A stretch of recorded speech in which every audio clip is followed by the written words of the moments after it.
નમસ્કાર, આપ જોઈ રહ્યા છો CN24 ન્યૂઝ. કરજણ તાલુકામાંથી કાયદો અને વ્યવસ્થાના લીરે લીરા ઉડાડતા અને પર્યાવરણનું નિકંદન કાઢતા મોટા સમાચાર સામે આવ્યા છે. ગેરકાયદેસર દેશી બાવળના લાકડા ભરેલી ગાડીઓ ખુલ્લેઆમ તંત્રના નાક નીચેથી દોડી રહી છે, પણ મોઢા પર આંગળી મૂકીને જવાબદારો બેસી રહ્યા છે. આ ખાસ અહેવાલ જુઓ. આ દ્રશ્ય જુઓ. આ કોઈ સરકારી પરમિશનથી ચાલતો કાયદેસરનો વેપાર નથી, પરંતુ વનરાજીનું લોહી પીને ચાલતો કાળો કારોબાર છે.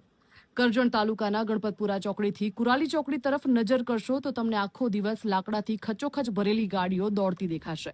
નિયમોને ધોઈને પી જઈને પર્યાવરણને કલંકિત કરતા લીલાછમ દેશી બાવળના લાકડાઓનું ગેરકાયદેસર કટિંગ કરી આ ગાડીઓ બેરોકટોક પસાર થઈ રહી છે. સ્થાનિક સૂત્રોના જણાવ્યા મુજબ આ આખા કાળા કારોબાર પાછળ જશુભાઈ નામના લાકડાના મોટા વેપારીનું નામ ચર્ચાના કેન્દ્રમાં છે.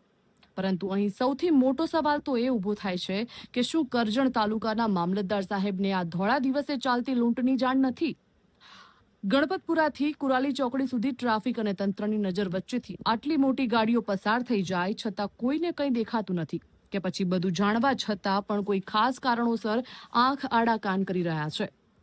કાયદાના રક્ષકોની આ રહસ્યમય ચૂપકીદીના કારણે આજે લાકડાના માફિયાઓ બેફામ બની રહ્યા છે. જનતા પૂછી રહી છે કે કરજણ પંથકમાં આડેધડ થતું આ ગેરકાયદેસર વૃક્ષછેદન ક્યારે અટકશે?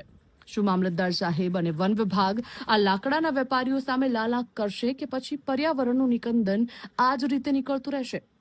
કરોડોના આ કાળા વહીવટ પર ક્યારે ફરશે સરકારી કોરડો? જનતા કાગડોળે રાહ જોઈને બેઠી છે. Bureau report, CN24 news.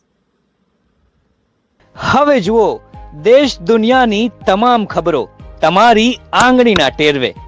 ઉઠાવો મોબાઈલ અને Google Play Store પરથી ડાઉનલોડ કરો અમારી CN24 ન્યૂઝ મોબાઈલ એપ.